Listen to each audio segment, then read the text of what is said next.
Welcome back, and thanks for tuning in to another insightful conversation on all things coaching in higher education.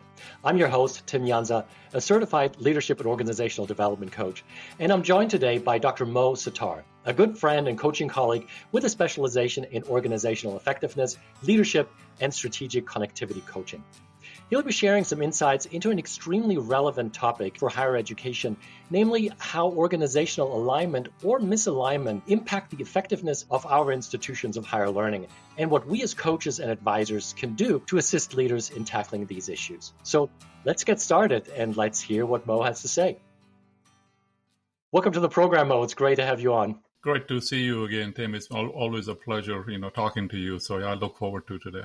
So Mo, first off, I have to thank you because our conversation on alignment a few months ago was really the spark that made me decide to start this podcast in the first place. So you may honorably consider yourself the grandfather of this show, so to speak, which I think is extra appropriate because you recently actually became a grandparent. So congratulations on the birth of your granddaughter. Thanks for that compliment. Yeah, appreciate that. So, Mo, I'm not sure what our listeners and viewers may think, but when most of us hear the word alignment, our thoughts may first go to their car tires and how misalignment can cause some major problems down and on the road. And since we're talking about higher ed and organizational advisory services, would you mind sharing with us a little bit what alignment means to you, especially given the many functional and disciplinary silos at most of our institutions, and why alignment is important? No, I think that's a great question, Tim. And I think, as you know, I'm associated with higher ed and also do coaching in the profit world for the management. And so even based on the research done by McKinsey, so on, that companies or organizations typically do a pretty good job creating a strategy they want to go. And that will depend upon the industry. Obviously, higher ed's got their own external factors. But the challenge comes in. So they create a strategy or where they want to go, and they have some hopeful expected results where they want to get to. And more often than not, I have found, be higher ed or whatever, that the reason people do not get to what the desired goals are is they really don't get fully aligned internally. It's much easier if it is a one-person idea. If I want to have a goal and if I want to go do something, I just have to align myself. But I think the challenge comes in when you are multifunctional, be in any organization, you got marketing, you got sales, you got operations, engineering. And in higher ed, you got all the elements all the way from admissions to registrar to academic. And even within academic, you got schools. So if everybody is not on the same page, then it becomes very, very difficult. Typically, the team will go through what I like to call a honeymoon process, or in the world of management science, it's called team is forming. And, but very quickly, within a month or so, they get into a storming phase. Why? Because everybody is not on the same page. But the unfortunate part I see is that storming is not that visible. Some people may, depending on their personality, may come across pretty assertive. But a lot of people basically going to say, oh, whatever. And I think that passive resistance slow down the progress. And eventually you get frustrated, you don't get anything done. So when I talk about alignment, as part of my process, I look at two elements of alignment. One is how are you aligned in terms of your natural styles and traits? For example, I think tool you and I are both very familiar with that I use is the DISC, where I can have everybody in the team, leadership team, do the individual DISC so they understand what is driving them, their awareness. And then the second piece really comes down to is to see how they are mapped on the circle or the circumplex. And so they kind of start to see where they are compared to each other. That is first level of alignment in terms of how are we as a team aligned. For example, people that are more on the I quadrant, they're more comfortable with creating ideas. People that are more on the D quadrants, they want to just go move the ball. The second thing I do where I have the team go through, the question I ask them is, we all agree on our team goals, have clarity on deliverables, and have an alignment towards achieving our team goals. I used to use Likert 1 through 5, started to realize politically everybody was going for the neutral zone, so I took it out. I just do either you got to, just 1 through 4 with no neutral. And then the second question I ask is a team, do we know how to move forward? And I do that at multiple times in the process. That's just phase one of the goal alignment. And I think that kind of sets the stage. So, so I think you can relate to it. And the next process, and we can talk about it more later on, I also check to see how are they from the execution process. And the third piece is how are they through the communication and the trust process. Yeah, I appreciate you sharing your process already. I think there's so much that ties into this alignment. I would love to take a quick step back, make sure that we're on the same page. So you said that being aligned is exactly that, being on the same page. And you mentioned earlier passive resistance, for example, or slow progress as indicators that we're not on the same page. So these are, of course, are kind of hidden indicators. And I can imagine that when you go into an organization where there's some issues, but alignment may not be front and center. So what are some other indicators that tell you or the leaders with whom you're working that alignment really is at the core of the issues they're facing? I think that's a great question. So, for example, the key players in the higher ed is your academics, because they are the ones who create the product and deliver the product, and they are to create the knowledge, the education. So that's a big piece in higher ed. But then you got all the other pieces, admissions. If you don't have students, I'll give you a specific example that I was working with somebody. One of these, which we all familiar with in higher ed, is student retention. So the student retention is such a high, quote unquote, KPI, or the measure every university would like to measure. So obviously the faculty do their best to make sure there is a high level of retention. But then admissions job is to bring in students. So the faculty group will say, you are bringing in students, they're not quite ready, and hence we now have to do something. So the odds are going to be that there is going to be some level of attrition. So admissions, can you please have some measures, be SATs, GMATs, whatever, so when they come in, they're more prepared.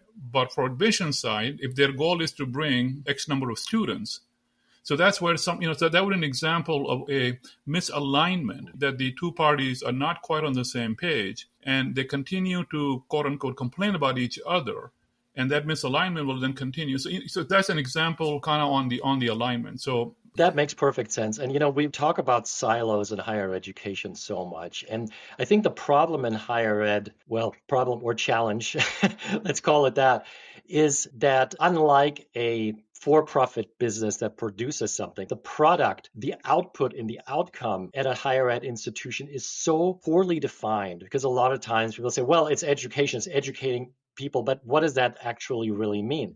Whereas, if you have a for-profit business, there's a particular product that they're trying to put out there and getting people to buy. So when you talk to faculty, when you talk to staff, you talk to administrators, even talking to administrators and staff at different levels, you ask them, what is the main KPI that drives your work? You're going to get a bunch of different answers from a bunch of different people. So I think it's one of the big problems that goals are simply not in alignment. But one of the things that strikes me, it seems like communication is really at the center of all this. Am I reading this correctly? Absolutely. I'll give you another example. I was working with a client, the head of academics, the VP of academics. So one of the exercises I had him do was to say, how do you support each other in your goals? For example, advancement people would always complain, I wish we can get some more help from faculty to come with us or do this or do that.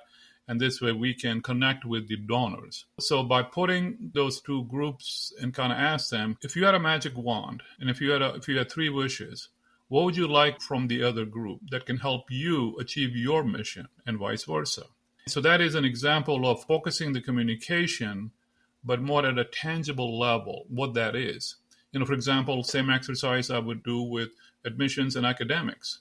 To say, okay, if you had a magic wand, admissions, what are the three things you want from academics? And academics, what do you want from admissions? So I think rather than just saying that, we are disconnected, well, what are you disconnected? And that's where the alignment kind of conversation comes in, is to be, rather than being very broad, to be said, all right, what are the three things we have misaligned? And I think that then the conversation leads more into problem-solving thinking versus the emotional, you guys don't know what we are doing. So it's kind of tying into what you're saying. It is a communication in the sense of lack of clarity is what is not working. But forcing them to come up with three things, that focuses the process, and that creates the more targeted communication that is more on the cognitive problem solving versus kind of more emotional. And what I believe is so powerful about these questions is that it also brings to the fore a much more holistic understanding of the institution as interdependent units and individuals.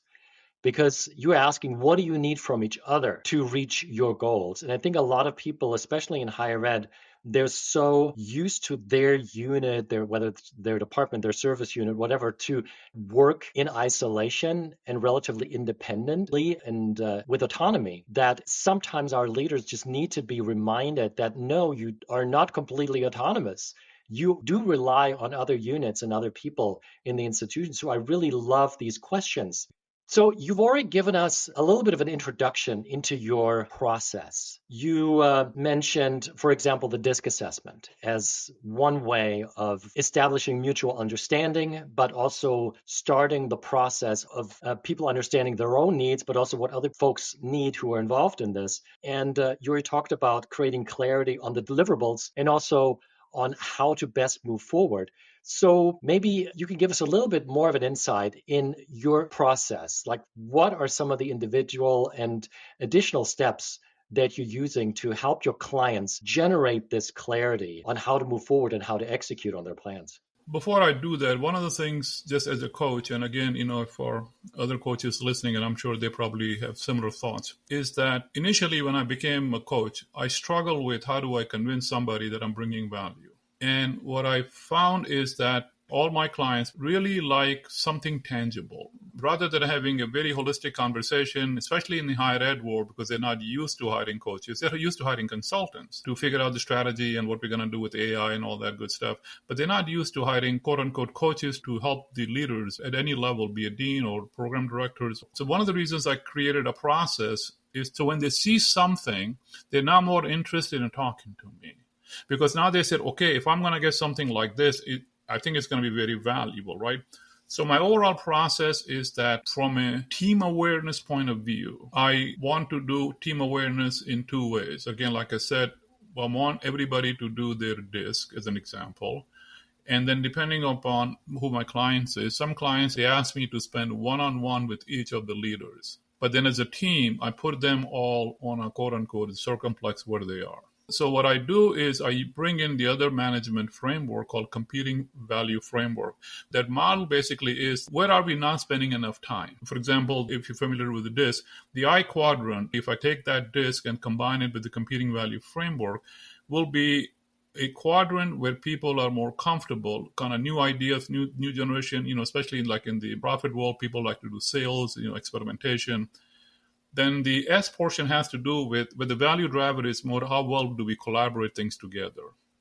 The C one has to do with how much do we value processes, procedures, doing things right.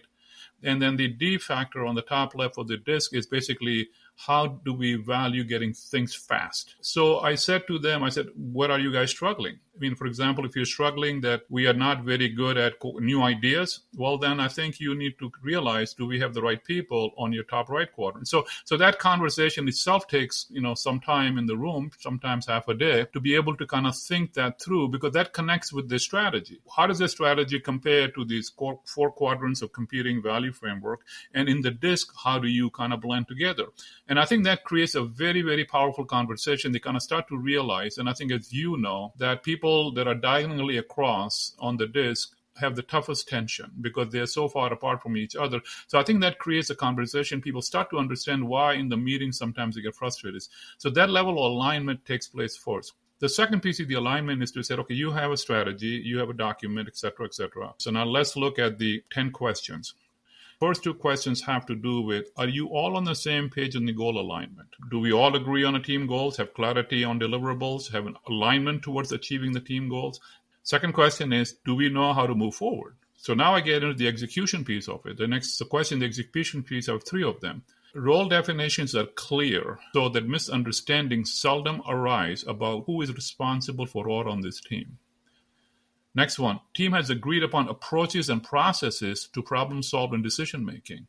So problem comes up, especially if it is cross-departmental. Do you have a process to make decisions? Third one for the execution is we have clear measures regularly to assess team's performance. How do we know we are moving forward towards a strategy? Then on the communication style, I asked two questions. Communications among team members is open and honest. And the last one is there is a strong level of trust among the team members. So my process is I do all the team members do it. I will show them the results as a team, but I will show, and again, this is part of agreement with the team, the boss, whoever the leader is in the team, I will show them separately. And I think that alone creates a lot of conversation, because now is the time for them to be honest. If you have a current state and you created a strategy to go to the desired state, how much alignment is on the desired state? Do we really feel that's where we want to go? So that's the goal alignment. Mm-hmm. But in the process, from going from current state to the desired state is a path of execution. How aligned we are, how are we going to get there? And the third piece, which is the people skill point of view, which is the communication and trust. How well are we communicating with each other and how honest we are with each other? And that sometimes, depending on the client, I do bring in, I think the stuff that you are familiar with, which is also part of the DISC suite, is the 5 behaviors that Patrick Lencioni. If I see in the team there is an element of accountability or trust, then I would bring that model in and I have them also do that. So it really depends on the situation. But the whole idea is that rather than just bring them in the room and let's say, okay, let's just gonna do some yellow sticky conversation, I like to bring some subjective or some information to the team. So rather than just having some open conversation and quote unquote complaining session or whatever, by having a process, by having some data, by having the DISC circle, by understanding competing value framework, it really allows the team to kind of get to know each other a little bit better and also kind of realize that are we being honest with each other on 2 things? Do we all agree where we want to go? Then the process is how do we get there, which is the execution piece. And then the third piece is, are we ready to really work with each other? So then the next thing comes to say, okay, obviously we need to do some kind of a transformation, in the sense of current state where we are to the desired state. So that's what I use framework that I like a lot, ProSci, change management, ADKAR. So the ADKAR model basically is for the awareness. What is that we really want to do?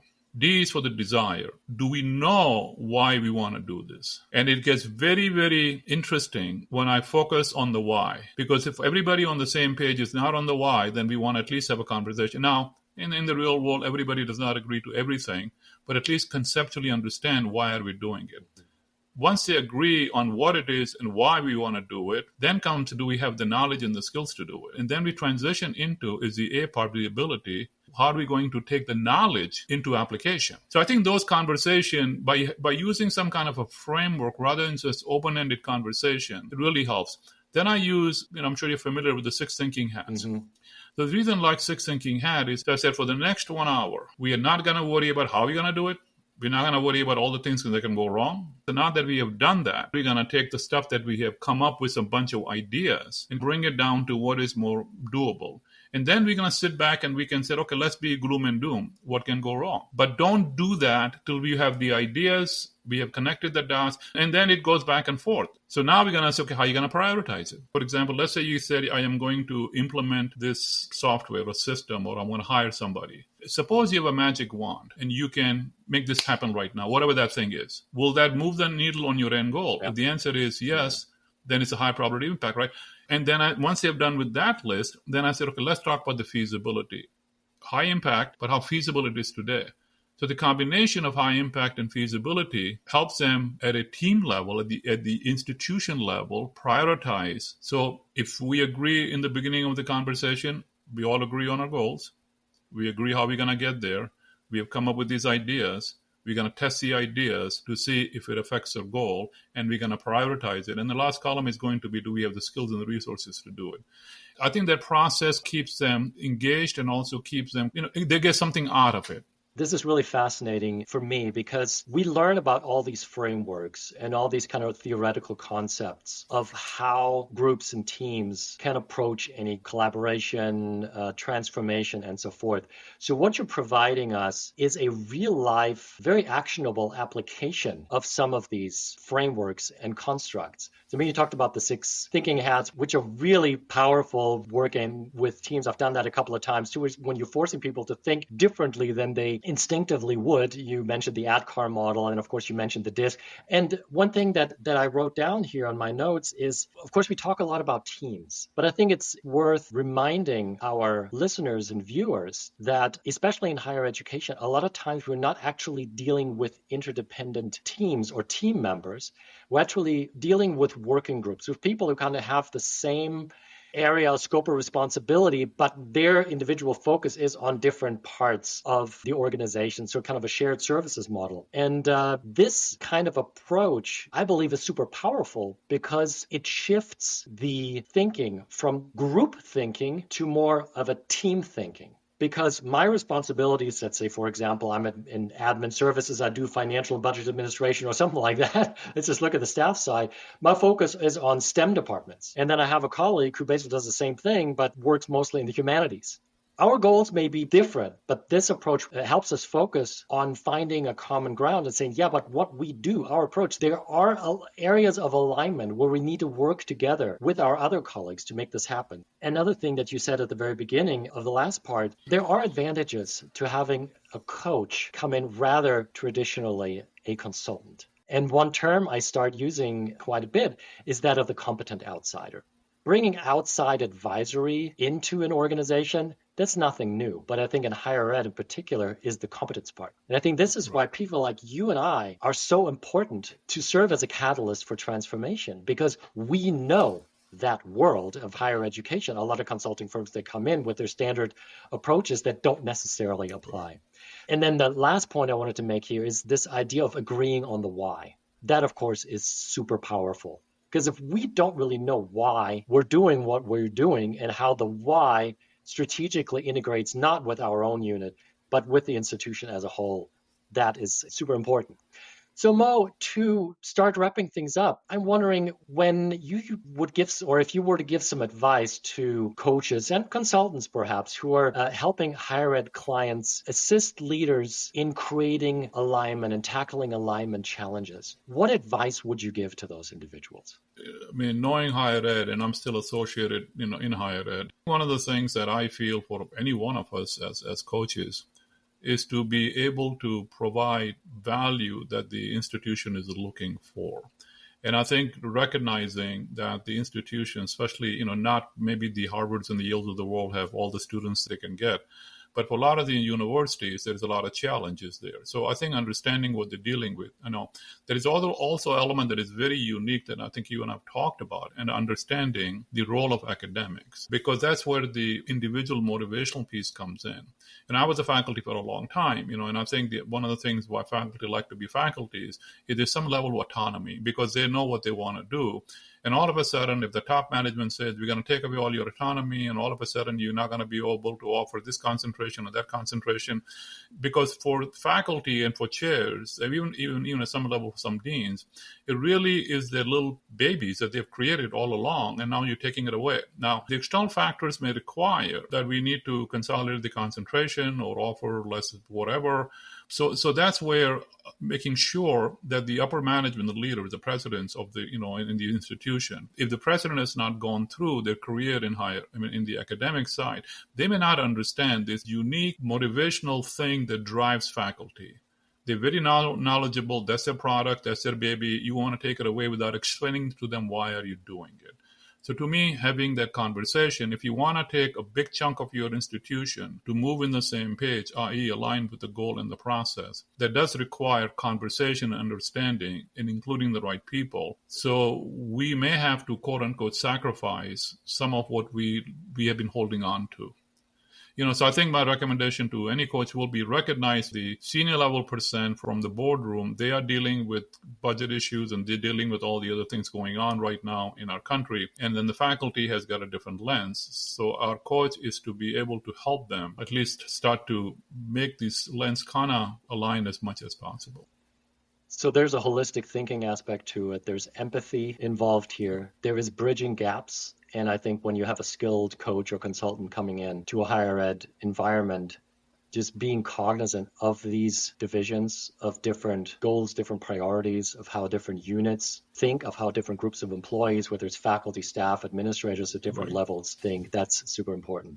Mo, I have learned so much today, and I truly appreciate you sharing your approach, your experience, your wisdom, and I can't thank you enough for taking some time out of your busy schedule to share all this with our viewers and listeners. No, thank you, Tim. I mean, you and I have good friends and colleagues as we know each other a lot. So thank you for having this conversation, and I really appreciate the opportunity. So thank you. And all of our listeners and viewers, thank you so much for taking a little bit of time out of your day and to spend some time with us today. If you enjoyed today's episode, please click the like button and subscribe to this channel. And if you would like to know a little bit more about our guest, about the topic, and about the podcast series in general, please go to the companion website, which is higheredcoaching.us or leadershipimagined.com/podcast. See you soon. And in the meantime, please keep making a difference, one client and one conversation at a time. Take care.